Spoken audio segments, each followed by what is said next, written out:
Picking Up the Sticks. This is episode 130. I love the round numbers. They are my favorite. The Sticks Gaming Podcast. I am Mike Kernat. To my right, Mike Steak Carnia. What's going on? To my left is an empty chair. Art is not with us today.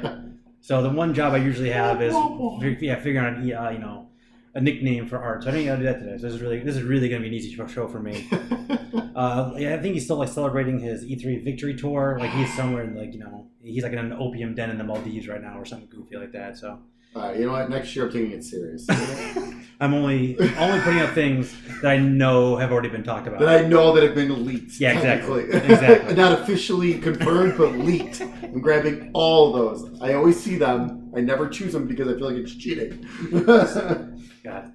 Let's just do better than we did this year. That's all. Oh, that was like rough. We failed. We all failed. Art just failed the least. He was like, he was just the fastest runner away from a bear. Something pretty like that. much. Anywho, so this one is it's got a two-person show here. We got the only thing a couple little news things here and there. We had the Annapurna Interactive Showcase that came up. So that was actually that's right up my alley. So I got a rundown for that. Talk about a few things I'm excited about there. But I got a couple of things I've been playing that I'm super excited about to share with. So yeah. But we're gonna start with Steak first. Steak, what you playing? All right. So I've completed and finished Trials of Mana. I even completed the post-game content as well. That's how much I was really, really enjoying the game. Because usually like a lot of the Square games, they always after credits, there's like a little bit after that you can do. And this one, I was like, I'm not done with this yet. I don't feel like I want to be done with this yet. So it was cool. So I ran through that too. And then I was looking through the trophies. And I was like, there's only one difficult trophy. And I'm like, well, let me try it. Like, it was like the post-game boss on hard. So I was like, all right. I'm like, that boss wasn't terrible, like on normal. So like, let me give it a run. And actually perform that even better on the hard difficulty. Maybe because I knew what patterns were coming then, because I already saw but it was like, I'm like, okay, this was way easier than the first time I did it. So I was like, oh, cool. And then, so I was like, well, to get the platinum, all you got to do basically is just beat the game 2 more times because there's 6 different characters you can choose from. Okay. I chose. So you get at the end of the game you get a trophy when you complete the game with with each character. So those first 3. So the next time I'd run through it with the other 3. Okay. So then I'll get that trophy. But then I guess there's the final boss. There's 3 different final bosses of the game based upon your. Because when you pick your 3, you do pick your 1 main and 2 supports. Okay. So every 2 characters has a main boss. So then that's where that third one comes in, is that I would have to pick from that third of the couple to get that third final boss that you have to beat. Gotcha. But it does have New Game Plus, so stats and everything roll over, and everyone says, you roll through the game a lot faster. Because also too, I'm not collecting all the treasure chests and all that kind of stuff. I already did all that. So I don't have to worry about those trophies and stuff like that. So that's one of those games where I might just randomly when I'm in one of those where I'm like, I don't know what I want to play, and I might just throw that back in and go, because I really did enjoy that game. So after that, I jumped into a game called Last Stop on Game Pass. I have been staring that one down for 3 days, and I just have not found time to. I did the prologue, and then which is like 5 minutes long. Yeah. And then I got taken away from it, and I have not found time to get back to it yet. Because I feel like even just like even the opening vibe of like the credits and the setting and the options and even that first prologue, it feels like I'm in for this. Yeah. Well, I will hold off to talk about this until next time. I have a feeling you're going to play it through it next time. Yeah, I 100%. Okay, so we'll go into it so we can actually talk about it because there's no way to really talk about it without giving not totally giving things away, but it's I don't want to spoil anything about that game. That was the cool thing about it. The only thing I want to ask you is I heard it seems very, very light on gameplay button pushes. Is it literally just 95% of it? I'm just picking dialogue options. Yeah, I would go. Yeah, I'm not saying that pejoratively. No, I'm down for that. I'm just making sure. Yeah, I would go somewhere between around 90% just choices, and then but there are some things here and there you can actually interact and stuff like that. It's definitely way less. It's It's less interactive than like a Telltale game can get. Okay. Telltale can get pretty, you know, you move around. Yeah, I mean, you're still moving around quite a bit in this game, but more so the yeah, no, you actually get to move around like a lot. Like you walk, but it's just like walking. But it's like point A to point B. There's like no alternative routes. In the prologue, the very first time, like you're running through like the subway station, and like all of a sudden I'm just standing there like, oh, I can move. And then I moved, and then I got off screen, and that was it. And they took the control of the character. And I'm like, why don't you even have me do this? Like this, it was literally one little bit of the tunnel. Get used to that. Okay. There have been plenty of times where I'm sitting there watching a cutscene, and then all of a sudden I'm like, what's going on here? I'm like, oh, I gotta move. Okay, I gotta actually move my guy. I got it. Okay. I had no idea. Didn't realize it. Yeah, I've been looking for a new game to play, like, streaming-wise. I stream, like, playing through, like, xCloud. So I think, or even with, like, remote play. So I think that feels like that. Perfect. I went back and forth between my system and cloud for that. So great. Yeah, it only took me about, like, 5.5 hours. It was like, that's honestly, like, the whole cloud thing and the whole, like, save progression and easiness of the whole deal was. And, like, I was playing upstairs on a Samsung tablet with an Xbox controller. You just press that button and go back and forth between both of them. That's how I played half of Yakuza, or Like a Dragon. Yeah. And since A was turn-based, so it didn't make that big of a deal. I still hit all, like, the few button presses, and I just go back to my room, go back to my gaming room, and be right where I was. And it's so beautiful. Yeah. No, I agree 100%. So we'll talk about more about that next time then. I'll make sure you get done by then. Yeah. So then I did dive in for just a tiny little bit on The Ascent. So this is the asymmetric twin stick shooter Diablo style kind of cyberpunk-ish game. There's a lot going on in this game, like in terms of like menus and stuff like that, and it's one of those games where the font is so tiny. I've had to get off like my couch a couple times, like read like what something's saying. Honey, get up and read that for me. Oh my god, it sucks. I hate it. So that's a little annoying. I didn't realize it was. I knew that you used guns and stuff. I didn't realize it was a twin stick shooter. I thought it was more like Diablo style, like more button action based than like aim and shoot and stuff like that. So that's been taking some time to get used to. It looks very good. Very good. It runs very smooth. I've had no hiccups in the little bit I've played. But it does do something that I absolutely can't stand. Is it assigns like a type of attack to the R3 button. So I hate that. I have a very heavy thumb. Oh yeah. So and you aim with the right. So I am constantly like throwing my grenade when I don't want to throw my grenade because that's how I am. I'm very heavy button. Like when I was playing what was that one Housemarque game? The second twin stick shooter was like the first one on PS4. Alien Nation. Oh, Alien Nation, Dead Nation. Not Dead. It wasn't Dead Nation. Oh, the Alien one though. It was the Next Machina? No, the one before that. It was the one in between. Oh god, the Alien Nation or something. I mean, Alien Nation was a game they made, so that I think that rings true to you. Okay, probably, yeah. I think that might be in it. But they had the reload was attached to the R3 button. So but thankfully for them, I was actually able to remap the buttons for that game because I almost gave up on it because I was like, well, I'm in the middle of a battle and I'm constantly reloading. Yeah. This isn't going to work. So that was the kind of, so I don't know. We'll see if I get back more into it. I don't know. I'm not too sure. But like I said, it does look good. I would like to give it another try. I don't know. Maybe I'm just not in that mood for that type of game either right now. And finally, so since I was struggling with that, I was like, well, I kind of want to play something new. I haven't played yet, so I started A Plague Tale: Innocence. Ooh. So I started up on the Xbox. It's on Game Pass, so it's got the Series X update and everything. Very pretty. Yep. Very smooth. It runs so good.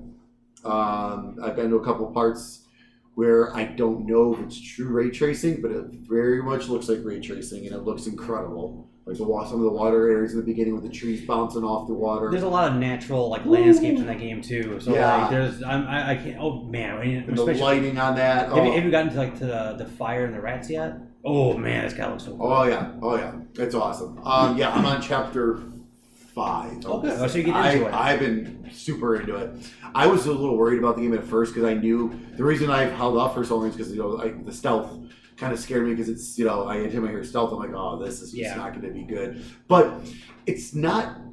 At least so far, it has not been difficult stealth. Where it's been more like, okay, I know exactly what I need to do. I just need to be patient. Sit here for a minute and hit what I need to hit. So the guards go over there, wait till they go, and then go. Like it's a lot of that where it's like, okay, the couple times I have like died, it's been more during like those running sequences, and I'm like, oh. Shoot! I ran right. The guy was right there. I should have ran left. Like it was like stupid. Just like I saw it last second. Like oh crap! It's too late for me to switch where I was going. Yeah, I mean the stealth is more. It's more almost like a puzzle than anything. It's not. It's like there's still some stealth, and you gotta like stay quiet and keep down, and your timing's gotta be good, just like most stealth games. But I feel like there was more of it, just like what's the order of operations I need to do to get past this point? Right.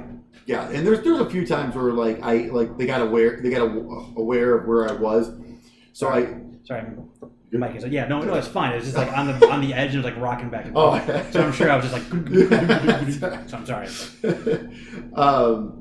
So there was a couple times where like I would be like spotted, kind of like, oh, what's that? Oh yeah. And then but it's like it's funny because it's just like I'm in the same tall grass. I just moved to the other side of the tall grass. They go to where they thought they saw me. Yeah. Nope. Not here. And then they walk back away. It's like, all right, my job to find them. Yeah. So thankfully, I really haven't had like that much trouble with that kind of stuff. Like I said, some of it's been more like the puzzle stuff here and there. But no, I'm super digging it. The story's great.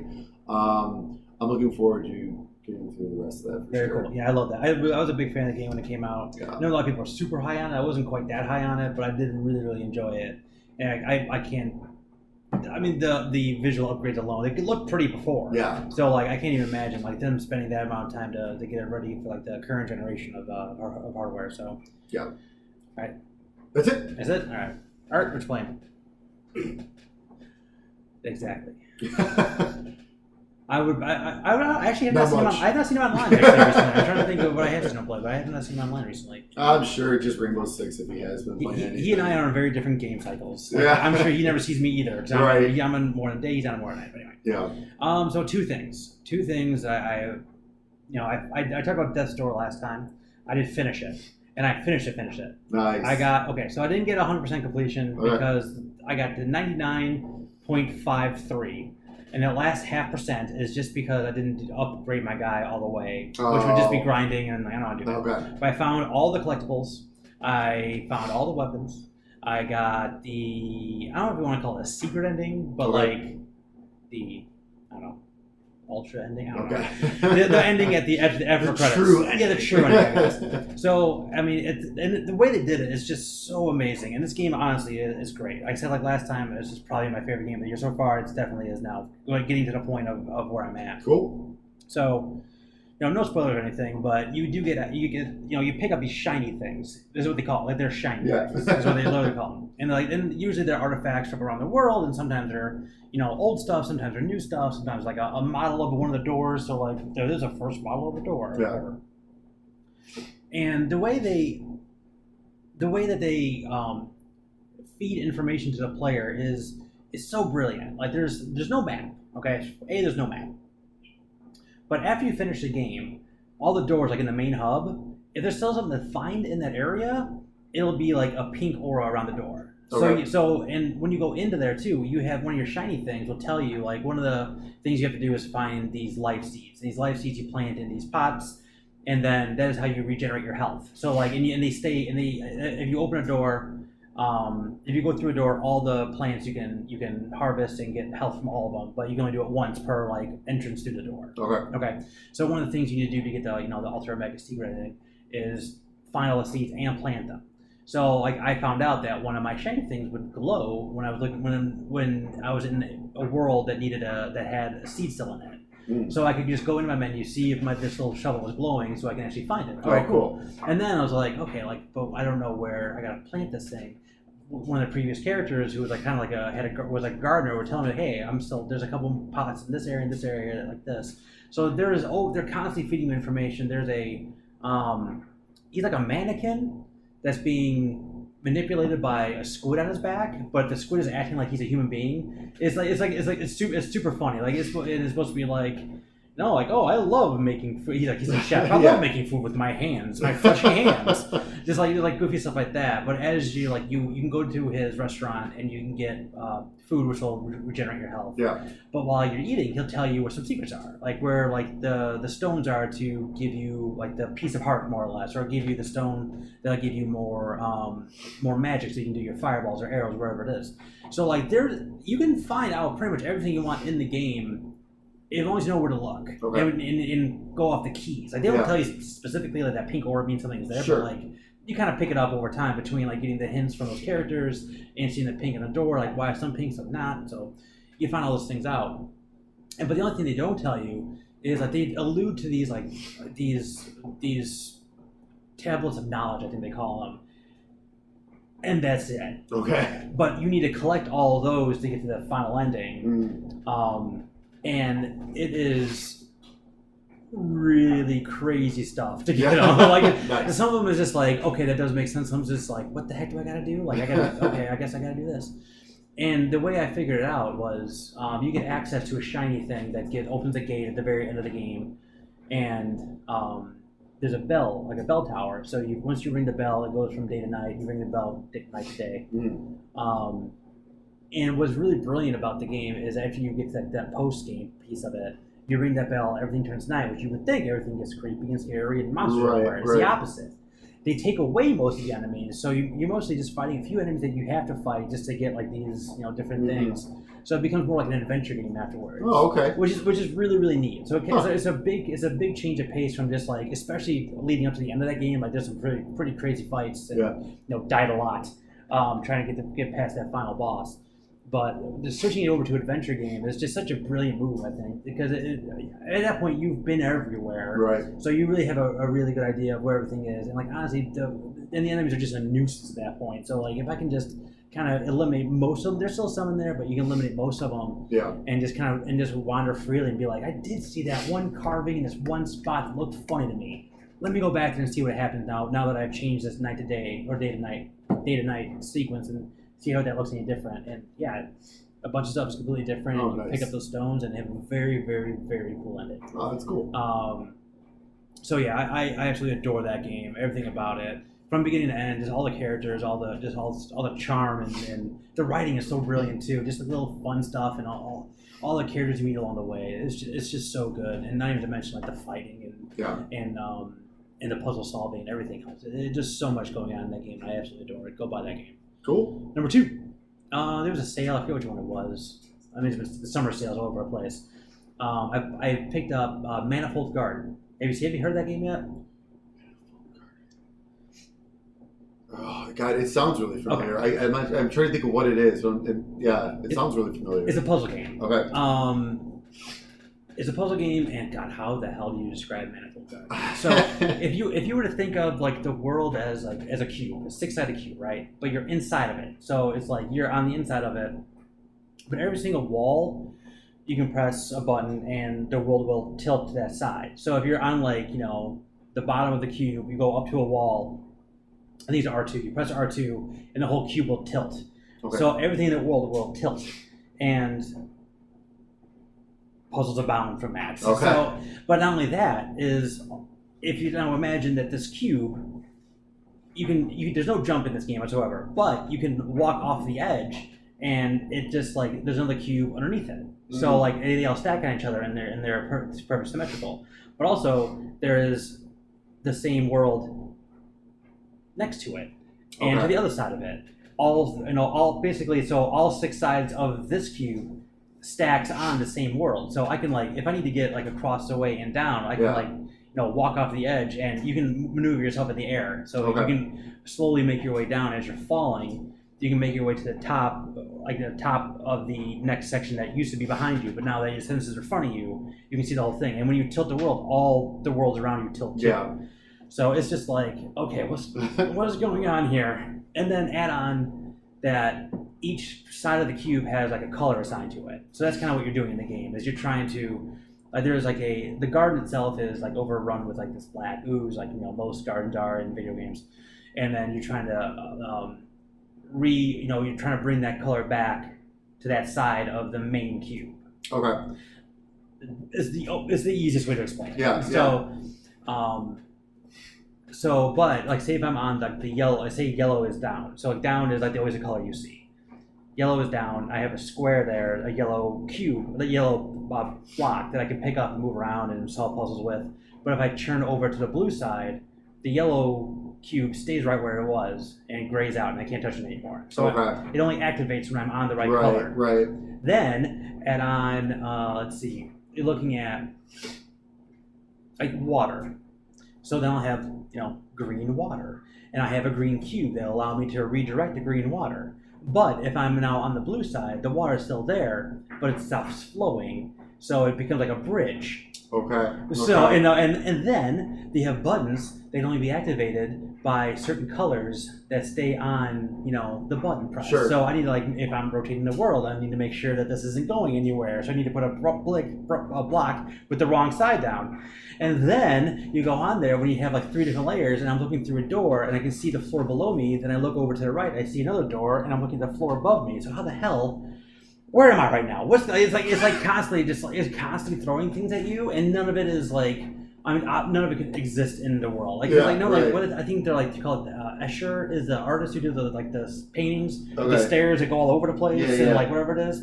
That was the inspiration to this game design. So but they take it to the next level of just you got to add on the colors, and you add on the cube, and you add on the gravity, and you add on the multiplicity of the world. They have you can rotate. They have these huge Tetris blocks almost in the world, huge, that will only move if you're on the right color. So I'm on the green, and all of a sudden this giant green brick is just falling from the sky, and I can see it fly all the way down. And I can see it go down, and then look up again. There it is again, coming back down again. So, and then you stop that at the right time, so the water hits it, and it goes. It's just oh my God, there's so much going on.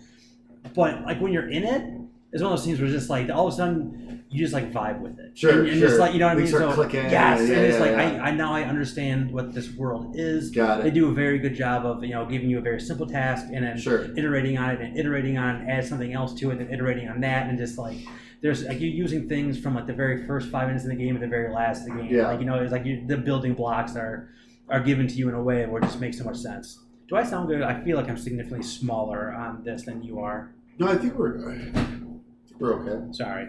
Oh, you're good. No, mine's actually... I know we had some problems last time. Yeah, no, mine was actually... mine's a little bit more, but I think that's just my voice in general. You're louder. But, go ahead. Anyway, go ahead. So yeah, so you're going through this thing, and it's you have the six main... Okay, good. Sorry. So you have the 6 main, cube size, and you put everything all together, and you get to this finale, and then the finale is just a mind-bending, what is going on? And one of those things where anything's really kind of possible, so I can't believe anything's happening right now. Yeah. I go back to the trophy list, I'm I could have done that? You know what I mean? I didn't even think to do that type of thing. It's really, really clever. It's they just upgraded it to the Series X and PlayStation 5 graphics as well, so it's even more nice. Oh my God. Nice.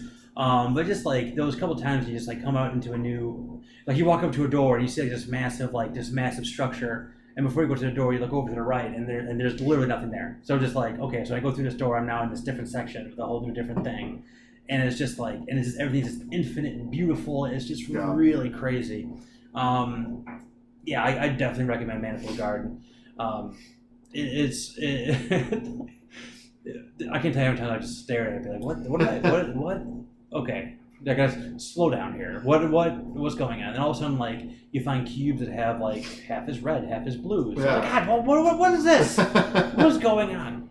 Sounds like the perfect Game Pass game for me. It honestly, I was trying to put. I forgot why I ended up buying it.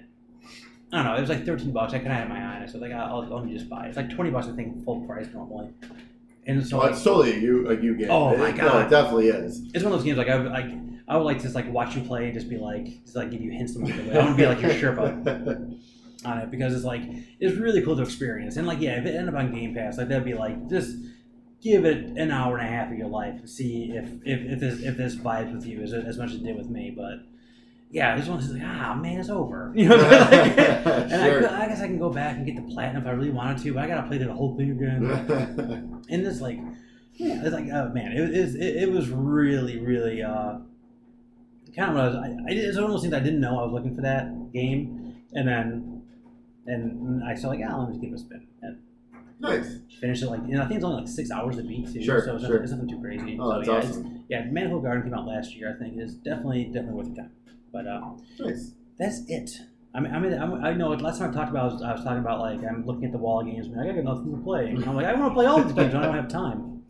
So you know how it goes. Oh, dude, no, trust me. That's why, after I finished, because I've been so invested in Trials of Mana. Yeah. And after I finished that, that's when I was like, all right, now what? It was one of those kind of moments. I had that moment. It's I've got all these games, but what do I actually want to jump back in, jump into and stuff? And that's why, last stop, that was perfect. I was oh, okay. Well, let me try this. This looked cool. Let me try this. I'm oh my god, great. This grabbed me, perfect. Now that ended. Now I'm all right, now what? Yeah. That's why I was all right. Well, the Ascent was just added. Let me go through it again. Then I'm I'm not feeling this. Yeah, man, I don't know. Manifold Garden is very, very good, but Death's Door is amazing. Nice. I'm trying to think. It is. I'm not going to sugarcoat it. It is hard, but it's not I people are talking more Souls. It feels like a hard Zelda. Okay. Fair enough. And the final boss took me 5 or 6 tries to go through, and they have a couple hidden bosses along the way that took me a few extra tries. But like I said, but it does give you the same go into it with the same mantra of you would in a Souls game. This is a rhythm game. It's a rhythm game. I gotta learn the rhythm. I learn it, and then it's and don't deviate from that, and you'll be fine. So anyway, all right, what's coming out next couple weeks? Cool. All right, not much. Yeah, here we are. At all. This is, I think, the calm before the storm. Good. I just bought some games. So all right, on August 10th, the game that we were told was not possible outside of the PS5 and PC, Godfall, is coming to the PS4. Mm-hmm. That's interesting. Well, someone's got to play it. How has that not been a PlayStation Plus game yet? I'm shocked. It's got to be coming. What's really stupid too is just Destruction All Stars was a PlayStation Plus game which I never touched. No. And that new game that just came out, you probably have it on there, the PlayStation Plus. Oh, that Hunter's Arena? Yeah, I haven't. No, I probably never will. No. August 13th, Hades is finally coming to Xbox, PS4, and PS5. Got a preloader, can't wait. Oh yeah, ready to earn achievements for my actual playing. Switch. And then on August 19th, 12 Minutes is finally releasing for PC and Xbox. It's glorious day. And those last two are both on Game Pass. They say playtesters talking about game being 20 hours long. How?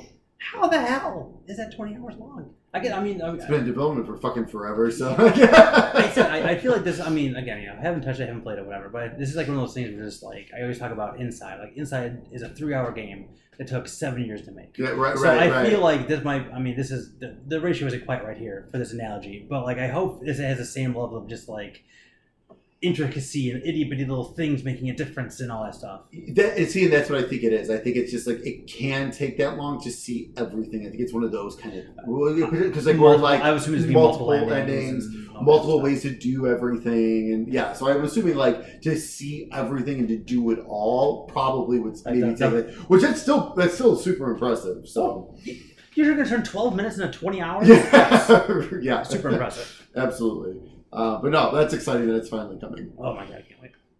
Is there PlayStation Plus games for July? August. We are in August. My god. As we said, Hunter's Arena Legends for PS5 and PS4. Plants vs. Zombies Battle for Neighborville for PS4. And Tennis World Tour 2 for PS4. You tennis fan, you play that one? I just bought that on Xbox. Oh, bummer. During the Prime sale. I've been keeping my eye on it. And the Series X version is the complete version too. And finally, I had some Amazon points saved up. And then it was also on sale for $20-$25, so I got it for free with my Amazon points. So I was I've been wanting. I enjoy it. I haven't played a lot of it, but the little bit I have played, it's fine. Okay. It's no top spin from back in the day, but it's still it's good. It looks decent and it's good. So if you're a tennis fan, definitely jump into that. Or if you've got that top spin itch, just still play, but just know it's not as good. but it'll help. It'll still feel like it. Scratch that itch a little bit for you. Go in with appropriate expectations. Exactly. Your Xbox games with gold for August. Darksiders 3 from August 1st through the 31st. Yooka-Laylee from August 16th through September 15th. I still never played that. Mm-hmm. So I'm going to try to finally get that to go. Yeah, I mean, it was on like Game Pass forever, too. I know. So, yeah, I just never got around to it. No, but now it's like, all right, well, it's on gold. Well, that'll be permanently installed. I'll own it. I'll own it, yeah. So it'll now collect dust on my hard drive. That's right. Xbox 360 game. Lost Planet 3 from August 1st to the 15th. And Garu Mark of the Wolves from August 16th to the 31st. You ever played any Lost Planet games? Yes, I loved the first one. I never played any of them. The second one, came out like kind of in a weird time where I was buying a bunch of games but barely playing them. It was like when I was working at GameStop at the time, but it was like, so I always saw everything that came in, but I don't know. I would play like a couple hours and then I would never play it again.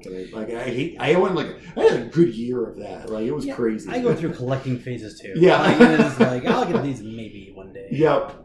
So I never got back to the series, but I absolutely enjoyed the first one. And I've heard the second and the third ones are really good. So I did grab it. So we'll see. Maybe I'll load it up one of these days. Game Pass games. So Curse of the Dead Gods coming to cloud, console, and PC on August 5th. Dodgeball Academia is coming to cloud, console, and PC August 5th. That was good. That was kind of fun. I saw that somewhere today. It was like almost like someone just wherever I saw it. I forget which podcast I was watching, but they were talking about it's like if Cartoon Network made like a dodgeball game. Is what it kind of looks like. Oh, so.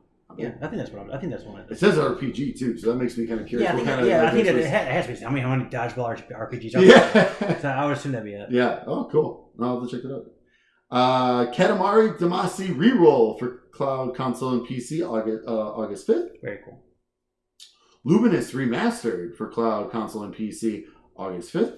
That's going to be download for cloud. Yeah, oh yeah. Perfect cloud game. Like, just jump into there every once in a while, play a few levels. Like, oh yeah. Skate for console through EA Play on August 5th. Skate 3 is going to be playable on the cloud on August 5th. Starmancer August 5th for PC. Art of Rally, cloud, console, and PC August 12th. As we said, Hades, cloud, console, and PC August 13th. And Microsoft Solitaire Collection Premium Edition for the PC on August 17th. Ooh. And your games that are leaving on August 8th, once again, Grand Theft Auto 5 for cloud and console will be leaving. So weird how that just keeps coming and going. Yeah. So Red Dead 2 should be coming up anytime now for 2 months. Probably. I don't know. It's just so odd. Also leaving on August 15th, Ape Out on PC. Crossing Souls on PC. Oh, wow. This one's been on there forever. Darksiders Genesis, cloud, console, and PC. Don't Starve, cloud, console, and PC. Final Fantasy VII, cloud and PC. Train Sim World 2020 on cloud, console, and PC. That's upsetting because it would be a good cloud game. Final Fantasy it would be. Yeah.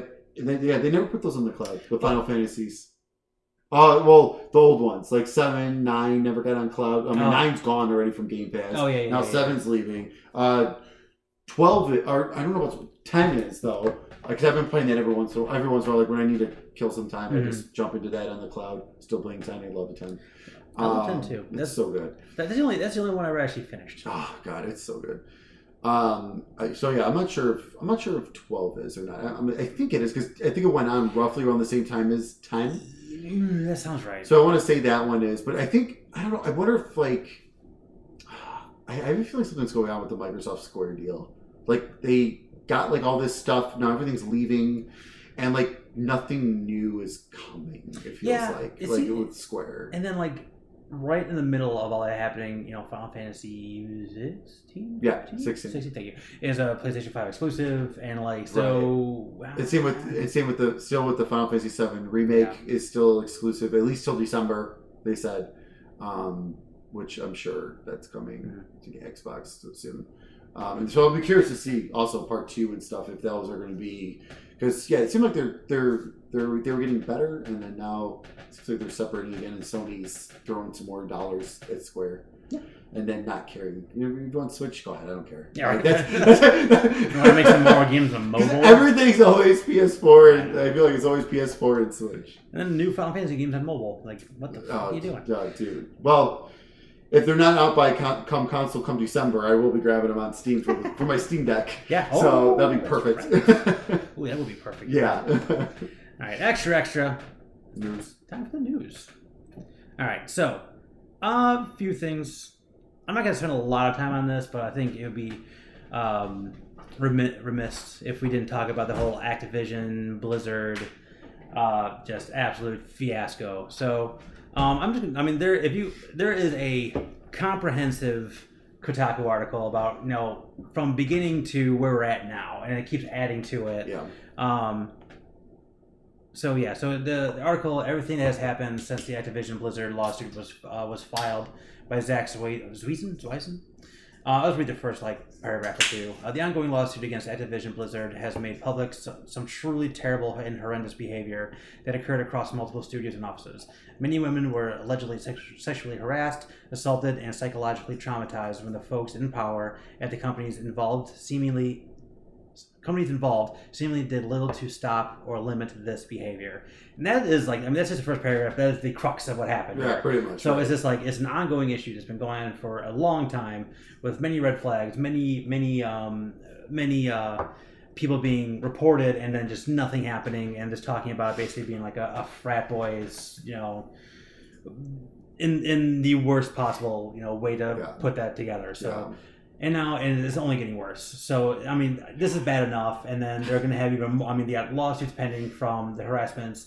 They got lawsuits coming from different investors now, too, talking about, how this wasn't disclosed properly. So it was it is tanking, all the Activision Blizzard stuff going on. People are losing their jobs.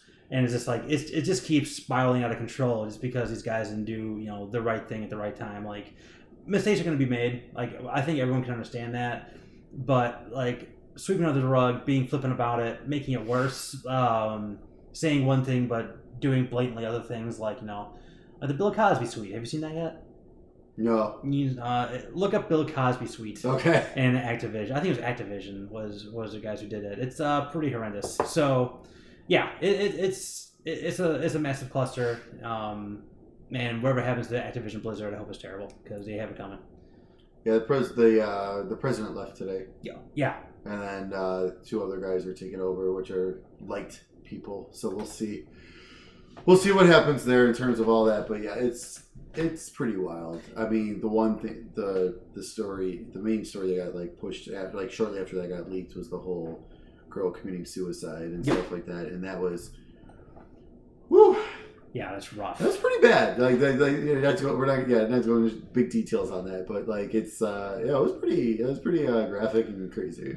Yeah, it's really upsetting, and they had a huge walkout and protest out in front of the campus out there. Yeah, and it was really wild. I read a Twitter feed from somebody who was a developer there talking about just here's what it's like to be in this crowd right now.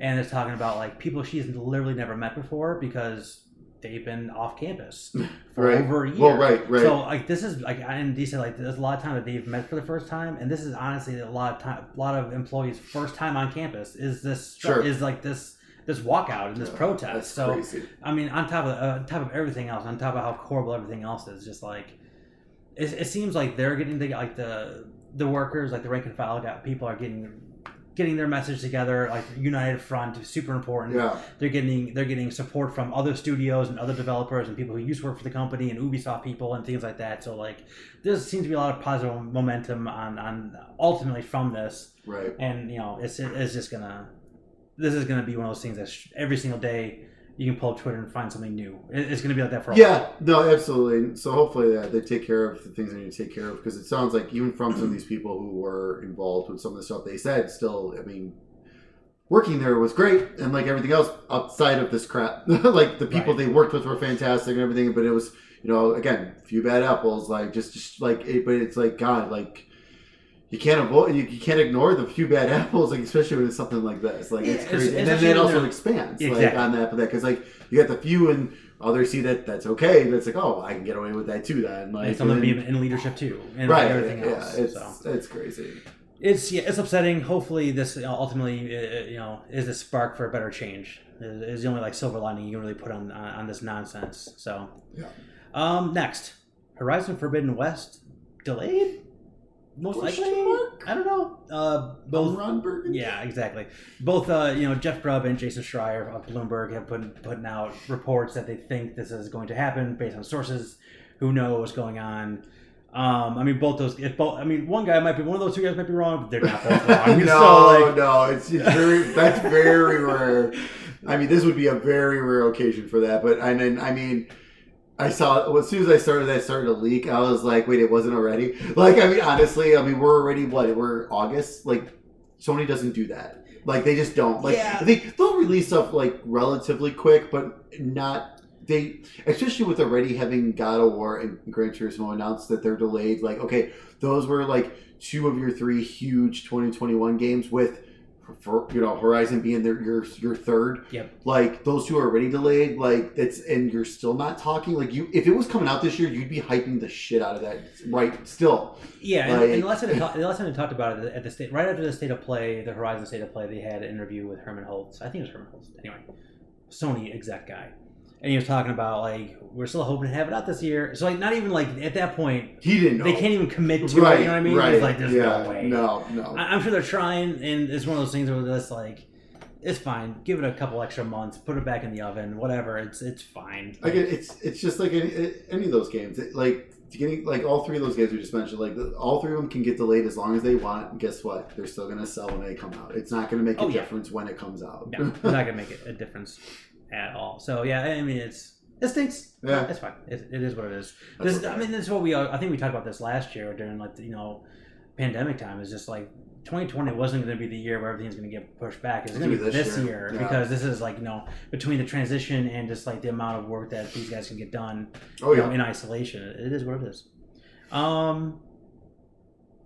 So PlayStation 5 has sold 10 million units so far, which makes it the fastest selling console in Sony's Sony history. So. This is from Polygon. Writer was Owen Good. Despite short supply, the PlayStation 5 is Sony's fastest-selling console ever. The company says it cleared 10 million units sold in 249 days, where PS4 sold 10 million in 271 days. So, not by much. I was gonna say that, but still beat it. But yeah, I can't. I still feel like that's right. Because by this time you could walk in any store and buy a PS4. Like, you know what I mean? So that's why for me I'm so confused on how that's possible. Like, I don't think they're sending any to brick and mortar places. Like, maybe because like honestly, it's like I'm so glad I didn't go through with my plan being like, I was waiting till I see one in the store and I'll buy it. Because I usually have like that luck, I can walk into a store and I can buy it. Yeah, for real. Like I found an Animal Crossing Switch recently. They're a little easier to find out. Yeah. Like they are pretty actually easy. Now the OLED come this fall. I'll let you know how that goes.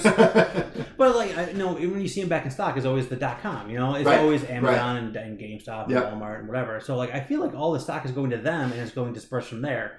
So I mean I have no idea how many of y'all have or whatever it is, but True, that's true, because even like when Target sometimes does get them in, sometimes it's the online, sometimes it's the pickup only, like and everything too. So it's like the stores are getting them, but they're not putting them on the shelves. You got to get it through this online process, and stuff. But I still feel like that's crazy that like to think like I don't know. I just like I'm not saying they're lying. It's just weird to me just because I remember like how.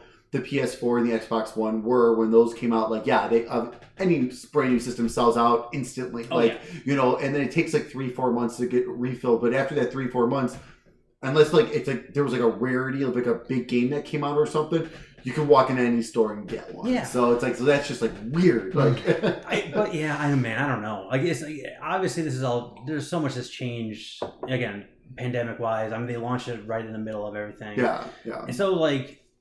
Part of me does believe it just because more people are gaming now more than ever. Like prices are skyrocketing on retro games and everything else. Just like tell me about it. Getting your hands on some stuff is just crazy right now. So like I don't know, man. Like it's believable only in the fact that like I can't find one unless I find one online, and online can mean anything. Right. You see, I remember when like the PlayStation 5 and Xbox Series X launched, like a couple days before they went out, they showed like the Amazon warehouse. They had them all in stock, and it was just like a football field of them. You know what I mean? Right. So like when this BestBuy.com gets them, are they getting like 20 yards of a football field? Are they getting a full football field? Like how many are they getting? So it's really hard to say, but man, But the news doesn't stop there for console sales. So this from Eurogamer, Todd Phillips wrote this one. Microsoft says Xbox Series X and S is the fastest selling console ever. Let's see here. Let's get to the important stuff. Speaking last night in a company earnings call, Microsoft boss Satya Nadella, who was like not just like the Xbox boss, it's like the Microsoft boss. So like not even like the gaming division. Like this is big guy. This is the guy who is the biggest boss at Microsoft. So the Xbox Series X and S were the company's quote fastest selling consoles ever, and more consoles sold life to date than any previous generation end quote.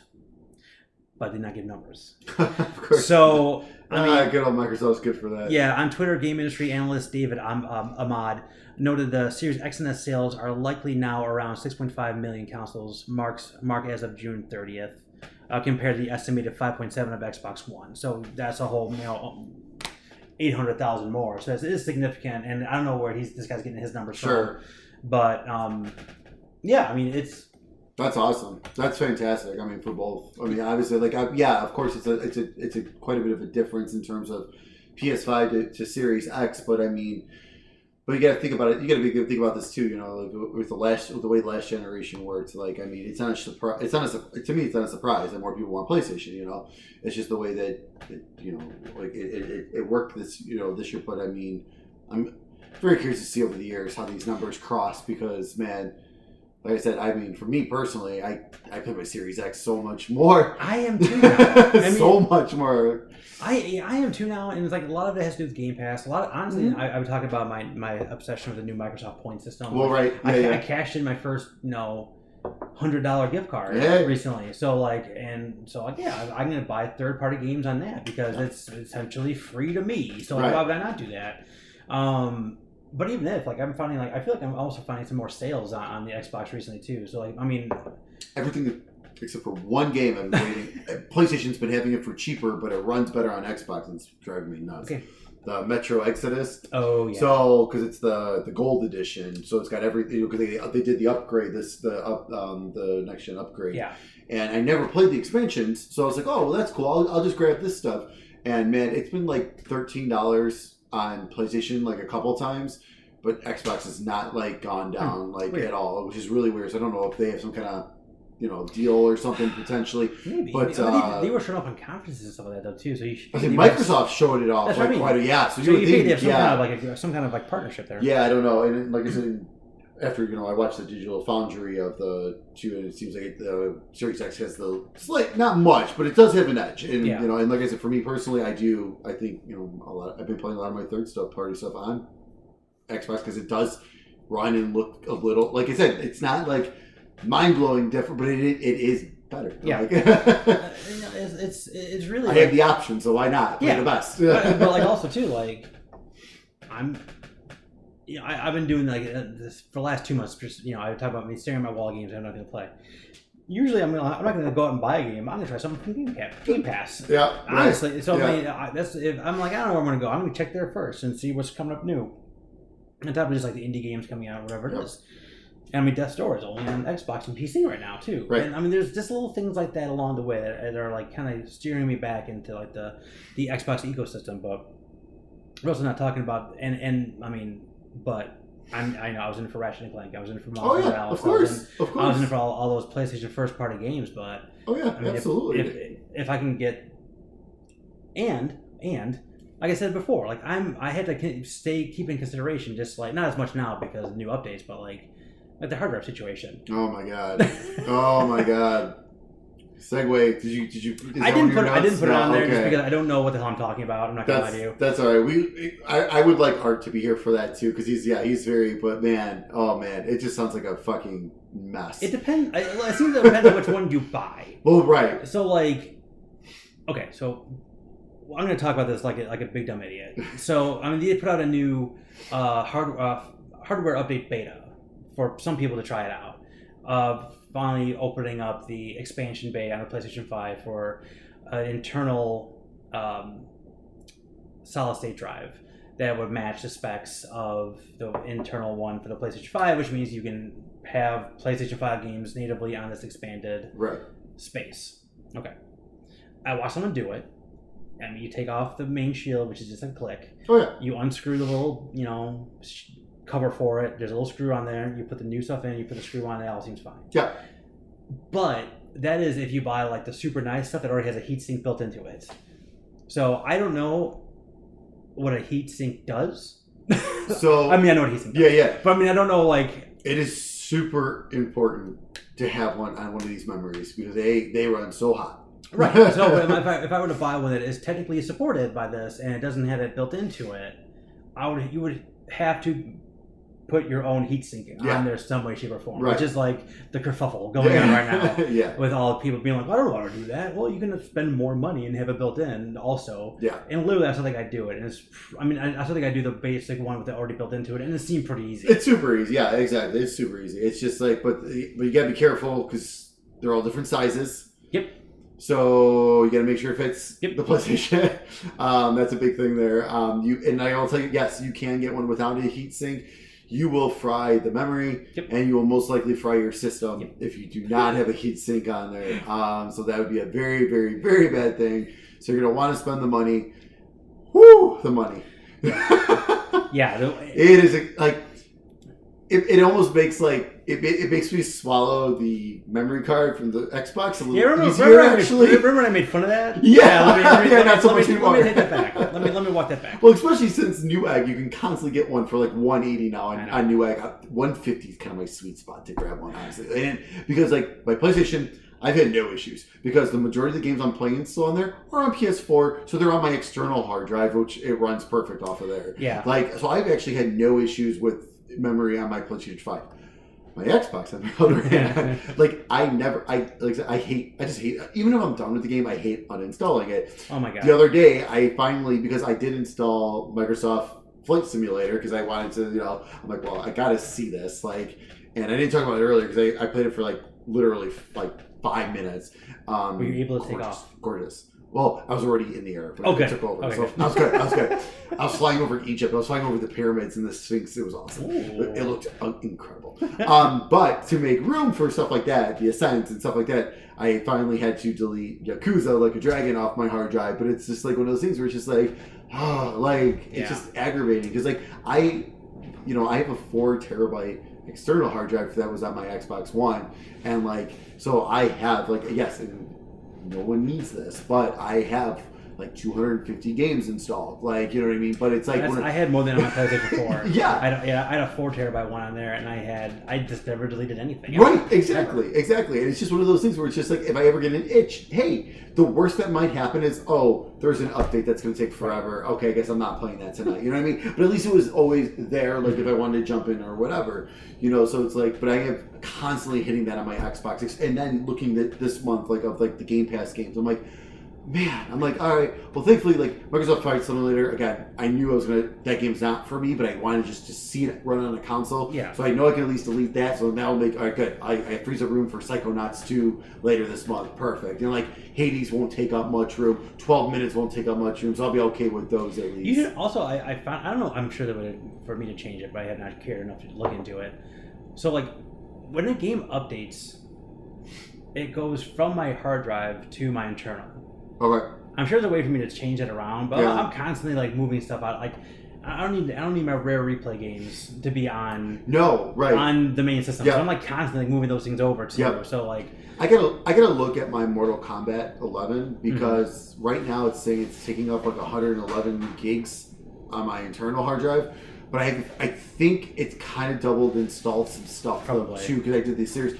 That was a pain because when we did the Series X update on that one, that was a huge pain because they had to re-download every single DLC as on top of the game, and that was just crazy. So like, one of these days, and I'm just too lazy to do it though, but I need to sit down and be like, all right, what's the duplicates here, and is there the Series X? Because I did see some of that too, where it's like, oh, wait a minute, some of this looks like the Series X stuff, but I think some of this is not the Series X files, so I don't know. on PlayStation, I had Mortal Kombat 11 downloaded in full on there twice. Yeah. One on the hard drive, one on the external. Yeah.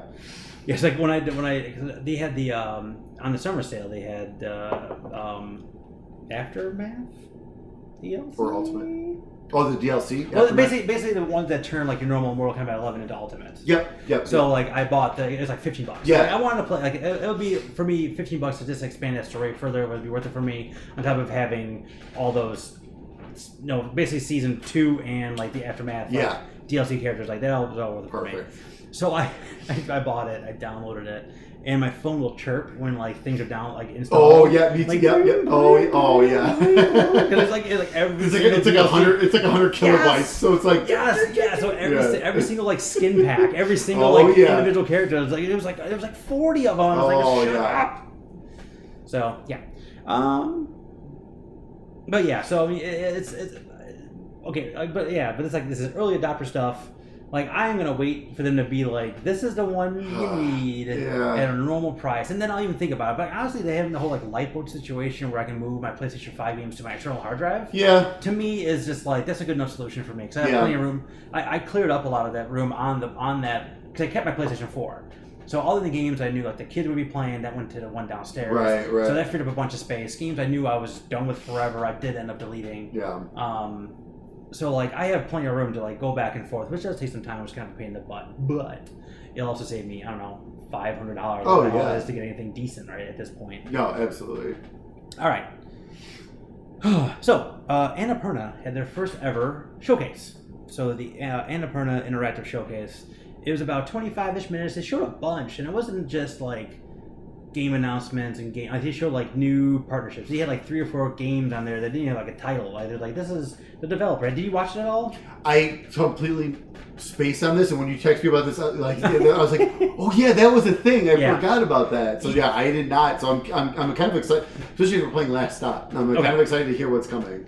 So Annapurna, like, they make the kind of games that I love. Yeah. Like, I even like the Pathless. I forgot there was an Annapurna game. Oh, and there's a lot of action in that game, and that game is amazing. That game is so good.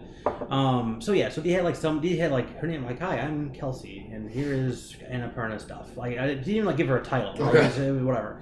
But she comes out first, and the way they did the presentation was they had like a map, like a globe. And they would just like move the globe from city to city based on like where they were talking about the studio it was.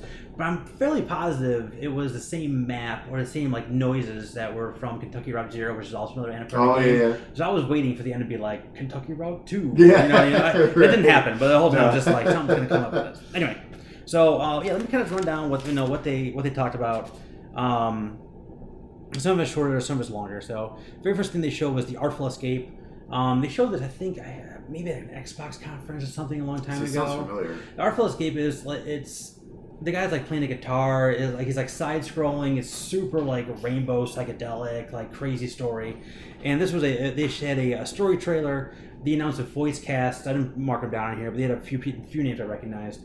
And the game's coming out September 9th, so it was actually pretty close. The story is about this guy who's like super like boring. He's just like, I'm gonna make the biggest, craziest stage persona that man's ever known, and that's the jumping off point to him playing guitar and jumping around and being nuts. I think I remember seeing that. Yep. Yeah, so that looks cool. Like, I don't know what you're doing outside of, I mean, there's you see him jumping, but beyond that, most of the time from their trailers, you have no idea what you're going to be doing in the game. But the next game they showed was Neon White. This is the one that they had like. There's a speedrunner, and you collect cards, and the cards are like your guns. Okay. But like they showed actual gameplay of this one too, where it's like you use the cards, like, so you pick up like a handgun card, right? So you have the handgun bullets, and there's a certain amount of bullets you get per card. But when you can destroy that card and get like some kind of super boost, whether it be like a double jump or like an extra dash or something like that. And each level is is structured out. So it's like you can find like your way through it. They showed it in this gameplay demo where they show someone like, you know, kind of making their way through the level, and they're like, okay, now let's see how fast we can get through it. And they did it again. Okay. And did it like in like they was like the first time they ran through was like 34 seconds. The second time they ran through was like 8. Oh wow. And it's like how fast they can do it, and how fast you're discarding and moving around and making decisions. And it's one of those things where you play the same level over and over and over again to find like the best way to go about it. Okay. But in those levels, you also have like secret gifts, and then you pick up those gifts and you give them to the other these are all demons that are in heaven, and whoever, I forget what the story is, but it's only whoever is like, you know, the best demon gets to stay in heaven. All right, let's just go with that. But along the way, like, you have these other demon hunters guys that are like you're giving gifts to and bonding with and doing like, you know, visual novel type stuff with. So there's a lot going on in this game, and I cannot fathom this is from the same guy who made Donut County. This is going to be further from Donut County than this game is, but it looked really cool. Nice. Oh, it's coming out. They said it's coming out this winter. It's going to be on Switch and PC for now. Okay. The next one, they showed a partnership with a company called Outer Loop. They just kind of showed a little bit of, you know, over-the-shoulder demo type stuff of a new gameplay. Like, they were doing some skateboarding. Okay. They seem cool. I don't know what's going on with that one, though. That was kind of just like, here's our studio, here's, you know, 3 of us, and stuff like that. Then hit a game reveal, a game called A Memoir Blue. It's coming to Switch, Steam, iOS, PS4, PS5, and going to be on Game Pass as well for Series X and S. Do you ever play... I guess it's similar to me. It looks like almost like Florence-esque. Okay. When like yep. In terms of just like there's a 2D piece that Florence is a 2D game. So this game has a 2D aspect to it, which looks like the memories of the main character, the main female character, and then they have a fully rendered 3D model too, moving around a 3D environment. Okay. So like you're moving around, coming across these memories, and it looks like it's like you're the little girl in the memories, but it's like 2D drawn, and it's like you come across an area that you recognize, and you have this memory, and you have this experience, but it all becomes very like existential, where like you're in a subway filled with water and fish, but you're walking around like none of that's happening. It's just like just stuff like that. It looked very neat. Very excited on Game Pass. Cool. It's another one of those great looking kind of Game Pass games. Like, yeah, I'll give that a spin. Let's see where it comes up. Next, another partnership with a developer named Jessica Mack. She mostly solo made sound shapes. Oh, okay. So she showed up a little bit of her new game. It was more just talking about her like process and how she really integrates music with gameplay, and her what she wants to do with this one is she was like the most chill person of all time. She could be just, it was like one of those things. It sounded like she was like giving you like, you know, a recipe for lasagna or something like that. It was like very mellow, just talking to you like, yeah, you gotta put this in there and you gotta do this. And it was very neat. She's playing guitar. It was very neat. Cool. And then but she says she wants the game to be like, what was it saying? It was like she wanted it to be like entertaining but not addictive or something like that. Okay. So like in and out type of stuff, like really short. Like right. It was very cryptic. Okay. So next game they showed, game reveal, a game called Storyteller. Brand new game. It's a storybook puzzler where it's almost like you're making a comic book. And the only thing, I did see something online. So it's 3. They'll give you 3 blank panels. And all they say is you got to make a tragedy. And then underneath those panels, they give you like a couple settings. They'll give you like a man and a woman, and then like an item to put on there. So like, so there's like multiple different ways you can tell the story. Yeah. And as long as it ultimately tells a tragedy, you beat the level, you win the level, and it goes on from there. Yeah. So like, and they showed like originally it was just like they put the man and then one by himself, and they put the man and woman together, and then it was like and then that was the end of the story. I was like, well, okay, there's no tragedy there. So what they ended up doing is the item there was a tombstone. So they moved the tombstone into the last one, put the guy outside the tombstone, dragged the woman's picture onto the tombstone, like she was in the tomb, like in the grave, and it checked off tragedy. Huh. So and they gave you multiple different examples. They showed up to like 6 panels like on there too, so you can really kind of tell like there's a lot of different story on there. Looks super interesting. It's coming to, as of right now, it says coming soon to Switch and Steam, and there's a demo right now on Steam, which I was trying to get to. I just never got to. Switch and Steam. I know. Oh. It's something I would want like to earn like trophies or. I know, something exactly. Like that. Like, No, all the different branches and stuff like that. Oh my God. Like, because if it's on Steam, that means it's got a Steam achievement. So it's like okay. Yeah. It always confuses me when games pick Steam and Switch.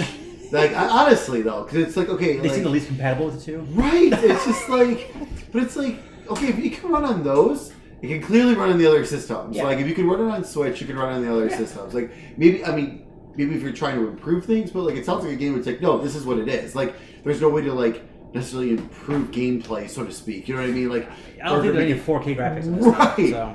Well, hopefully that'll change. Yeah, it reminded me a lot of like the Scribble Knots, where it's just like write in anything you want and still get the right answer. It would be like, you cross this river, all right, bridge or flying dragon, and both will get you across the thing. This is very neat. That's a series that like disappeared. I bought. They had a 2-pack of Scribble Knots and Scribble Knots Drawn to Life. Unmasked. Okay. Oh, Unmasked. Yeah. Unmasked. I think that's right. Yeah. It came out on Xbox. They had it at $5 below, so I got it for $5. Oh, Very nice. excited. I haven't played it, of course. Next, they showed Solar Ash. It's going to be on the Epic Game Store, PS4, PS5. They showed a little bit of it, but they put a release date on it, which is October 26th. Oh, finally. That's the biggest thing. So, I mean, yeah, Solar Ash is from the guys who made Hyper Light Drifter, I think. Yeah. It looks good. I just don't think... I think it's one of those games where it's just like, I like what I see. I don't think it's for me, though. Like, you know what I mean? Like, I just don't think I can... if I tried playing it, I don't think... I'd give up, like, after, like, an hour. Like, I'd have that feeling. It has a very cool, like, maneuverability that the Pathless had, bringing it back into it. So, like, that'll go a long way into, like, making me, want to play your game. I just don't know if it's just too... I don't know what's going on. Yeah. So, they showed a little bit more of it, like I said, and it didn't help. But it still looks cool. Yeah. But I just don't know what's going on. Another new partnership, a new studio called Ivy Road. It's from one of the creators, the creator of Stanley Parable, and the co-creator of Gone Home. Oh, so two of the best, and also very juxtaposed. Yeah. Where like Gone Home, it has a little more of a serious tone, and Stanley Parable is the opposite of that. Cool. And they're making their own studio. They said they can't talk about the game yet. They had a little fun back and forth, and then like they talked about, oh, by the way, we also got the composer from Minecraft composing the music for this right now. He's like, you show him playing the piano, being like, what are you talking about? So they have all those things all kind of working together. This feels like this was probably like a more serious digital Devolver conference. Okay, well, now we'll talk about that. Like honestly, we watched a lot of really bad conferences at E3. These guys just kind of went in, and it's like I said, even from at the very beginning, it was like, "Hey, I'm Kaylee, with Annapurna. Here's some cool stuff I gotta show." It just felt a lot of it felt very mellow. It felt very personal with, especially the new partnerships, like just getting to know some new faces in gaming. And, that's cool. And things like that. And it was like honestly a lot of no nonsense, just like, "Hey, here's a new game. Here's what's coming out. Here's what's coming out on." Like that's awesome. Even me talking through this, like I said, it's 25 minutes. I think is how much it was. You should definitely. I definitely gotta go check this out. Yeah, I meant to watch it. It was very well done. Cool. I imagine that the art house, video game studio makes a nice presentation. Who knew? Next, they had a new partnership with I guess I don't know if it was a company or a game. I think it's a game that's called Skin Deep. Okay. It felt very much like Void Bastards, where it's like it's a first-person game, felt roguelike-y. Yeah. With like all of a sudden you're very small, or you stink, or like, and every time you start up again, it's like a different set of circumstances you're trying to do this. But the whole thing is like you're in outer space again, just like Void Bastards, and this ship is being taken over by pirates. But they bought an insurance against pirates, which is you the character. Okay. So they unfreeze you, and then they send you out there to take care of the pirates. And they even show this mechanic where, like, if you die, they have a defibrillator that's attached to your heart. So, like, even if you die, you get, like, a second chance at it. So it feels very roguey. Also a very fun presentation, being like, what do we do with this stink? The pirates can smell you because you stink. Then they'll walk over to the bathroom like, stink extinguished. It's a little fun stuff like that. Cool. They have some new platform updates. So the Pathless is coming out on Steam November 16th. What Remains of Edith Finch is coming to iOS on August 16th. A game called I Am Dead, which I remember seeing before, but I don't know. I think it was on Switch before. It's going to be on PS4, 5, and Xbox on August 9th. Telling Lies is coming to Game Pass soon. and which is that Yes. motion video game. Yes. I liked that game. Okay. I liked what was the first one called? Oh my god, was it the? It's gonna drive me nuts. But the first remake I made, I like significantly better. Just I like the twist on that one better than I like the twist on this one. This one's still very good. Okay. Especially on Game Pass. Go check it out. Yeah. And then also Gorogoa, which I played on the Switch a long time ago. Is also coming to Game Pass soon. Oh, good. That was it's like a tile-based puzzle game. Where that was good. It's very fun. It doesn't take very long to beat, and it's one of those things where you feel super smart playing that game because it does some very cool things. Then they had a deep dive on Stray. Remember Stray, the PlayStation 5 game? It's the cat game. Yeah. Now, so they fleshed out a little bit more what you can be doing in the game. They fleshed out a little more of the world. So you're a stray cat. Okay. You start off kind of wounded, so you're trying to make your way through this. It's a city that's made for robots. Very slum-like. I wouldn't say quite post-apocalyptic, but because they're all only robots. I don't know if that's what's going on. There's no humans left, or robots don't care if their world is super clean because they're robots, right? Right. So you kind of start out there, and then you kind of make your way through the world, and you solve puzzles. Like they showed one with a vent, like an AC vent with a fan spitting on it, and you had to pick up a bucket and drop it in the fan to stop the van so you can go into the house, stuff like that. But they showed you can pick up a robot friend called B12, which is also named the studio, which I think is funny. And the robot friend is how you interact with the world. So that's how the robot friend can talk to the different robots. So you can get quests from them, just like random interactions with them. They also showed there's actually some bad guys too. So it's not just like puzzle solving. These little like jelly.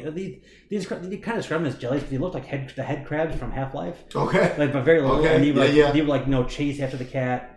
And ultimately, you can upgrade your B12 robot to get like a pulse flash that just basically liquefies them. Okay. So there's a little bit like mild combat, mostly like environmental storytelling and like puzzles, and it looked gorgeous. And I tell you, I have no love for cats. I just don't. I do want to play this game. It looks really cool. It's coming out on PS4 and PS5 and PC. Got pushed to early 2022. Right. It's supposed to come out this year. Got pushed back. But that game I was surprised by how much man, I do want to play that game. I do want to be that cat. And it just, it looked very, very, very neat. Do you feel like that's going to be a potential PlayStation Plus release date? Maybe. Yeah. I mean, because it feels like, I mean, honestly, like, of all the games they've released, we talked about Destruction All Stars. We talked about that game I can't remember of. It just came out this month. Yeah. Hunters. Whatever. Oddworld. I mean, I don't give a shit about any of those games. I mean, the only one I really gave a crap about was Bugsnax, and I barely played it. The kids played that crap. I barely played it. Yeah. So this would probably be. I mean, if they said that was going to be on the PlayStation Plus, February 2022, I'd be excited about it. Yeah. Just based on this. Oh, absolutely. Yeah. That's the thing. It's that's the game. It seems interesting, looks cool. I don't necessarily want to pay money for it. But it's part of my subscription. I'd be all for it and check it out. Absolutely. I just don't see myself paying $20, $30 for that game. Yeah, it looks cool though. It looked very pretty too. Just like the dark and neon, the whole deal. It looked very cool. Next, they announced a new partnership with No Code, the guys who did Stories Untold and Observation. Okay. They showed their studio and their this basically three friends who started making they were in bands together. Let's make games together, and they keep saying we don't go out trying to make a horror game, but all the games end up being horror games. So everybody ends up being scared by their That's games. The best horror game. Right. I mean, when you're not trying. Yeah, and again, I liked Observation. A lot of people were really high on it. I liked it. Stories Untold I liked a lot. That especially the opening. Was that the one you had me play? Yes. Yeah, very cool, right? I need to replay. That I'm actually kind of excited to replay because when I get my Steam Deck, I'm totally going to replay that because I was playing it on my Surface. Yeah. So it was struggling. Yeah, it was struggling, PC too. Which is crazy because it's not that crazy complicated, but it was still struggling on there. So that is something because I only played a little bit of because it got to a point where I was all right, I can't play more of this because it's driving me nuts. But that game I'm definitely going to dive back more into once I get my Steam Deck. Yeah, so that was cool. They have a new project. They doubled their team size, and they're purposely going out and making a horror game, is what they said. Awesome. So God knows what the hell that is. Oh my God, this is going to be fucked up. Yeah, I'm super excited about it. Maybe it's another company making Silent Hill. Oh God. The you can download the abandoned real time whatever the fuck it is thing on the PlayStation. It doesn't do anything yet though. It says check back soon. It's fucking Silent Hill. I'm sick of their shit. I'm sick of them what they're saying. I don't give a shit what they say. But no, it's Metal Gear Solid now because they showed the new guy coming soon in the eye patch. And the blurred out text at the top. I swear to God, these assholes better reveal soon.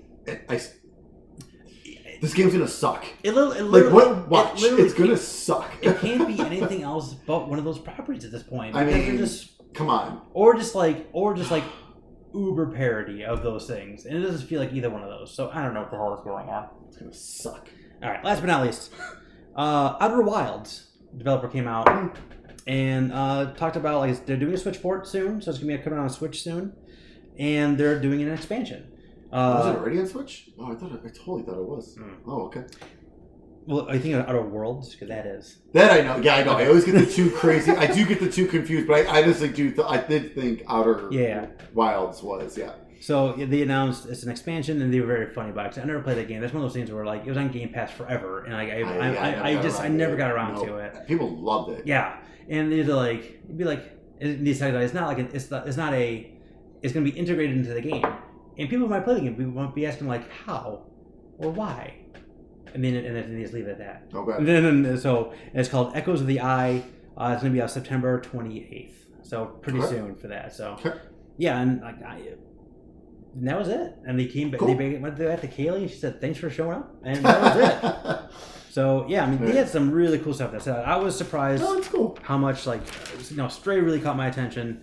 Neon White is one of those things like I don't know what the hell's going on, but it looks cool. It sounds like the perfect Switch game because I know you said Switch and PC. Like it does sound like a good pick up your Switch for a few minutes and play a couple. But that game has a very cool visual style that I like to be like super awesome on my Series X or PlayStation 5. Sure.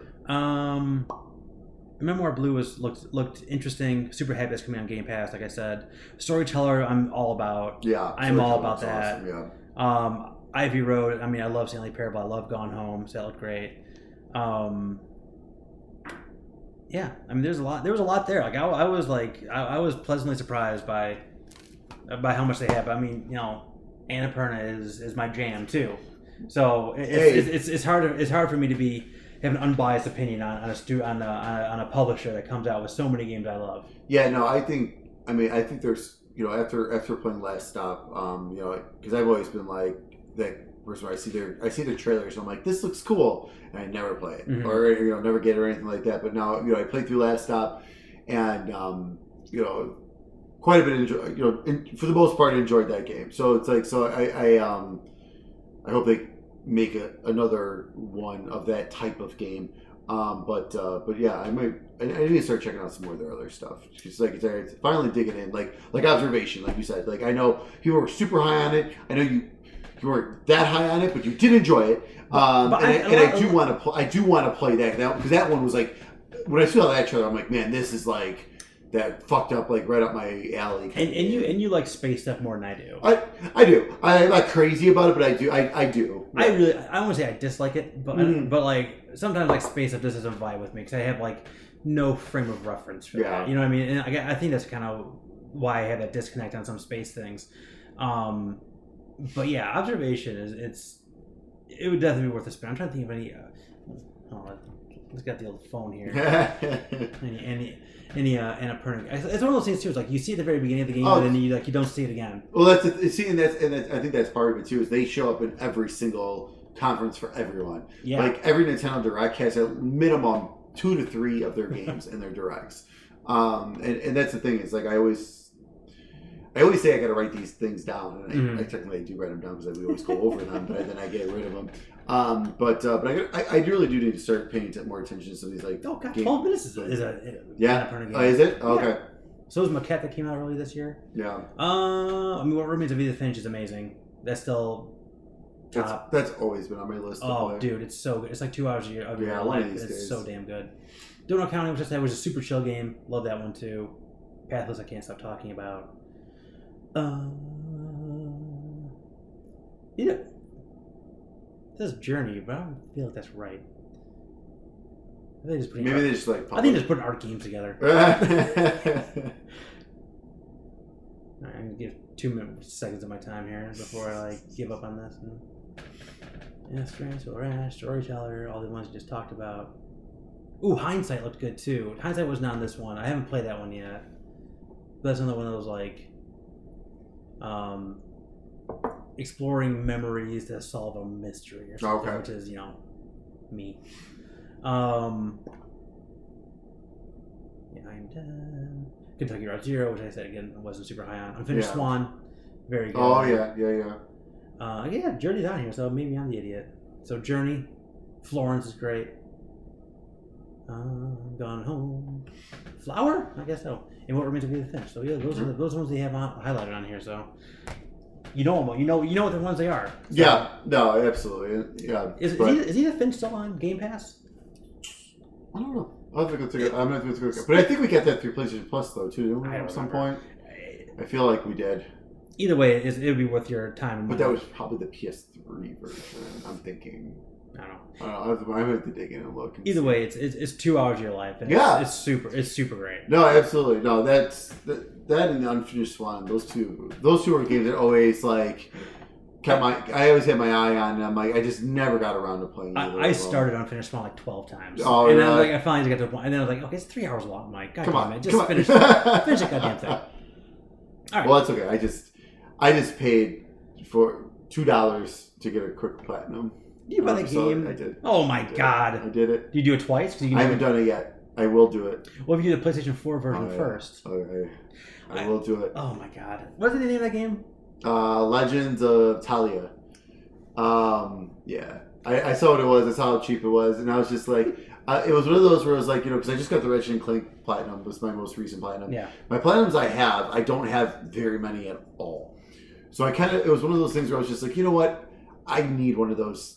On my Xbox, my 1,000 achievement points on the games I have one that's like a cheap, like the Avatar game where I got in the first 5 minutes.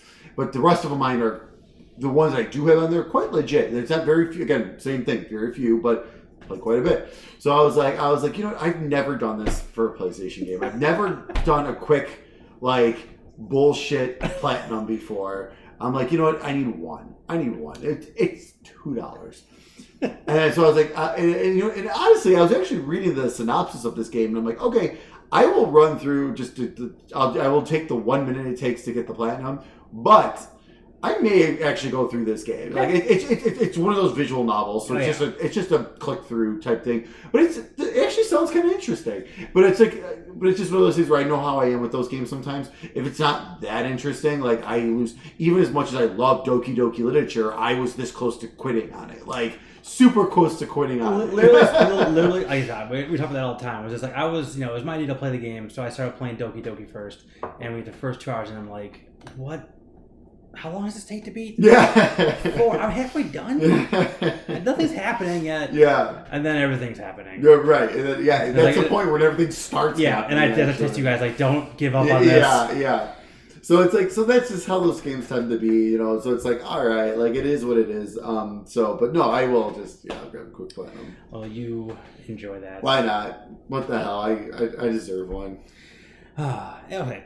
That's all I got for you guys. So next time we'll be all together again. I definitely will play Last Stop so we can talk about that in depth next time. Maybe we'll even get to do a spoiler thing on this. It'll be out long enough at that point too where... It would probably have to be. The way, because like I said, the more, even as I was just starting to bring it up before, I was like, don't stop. Just don't. You can't, because you just can't. All right, perfect. All right, see you next time, Stickheads.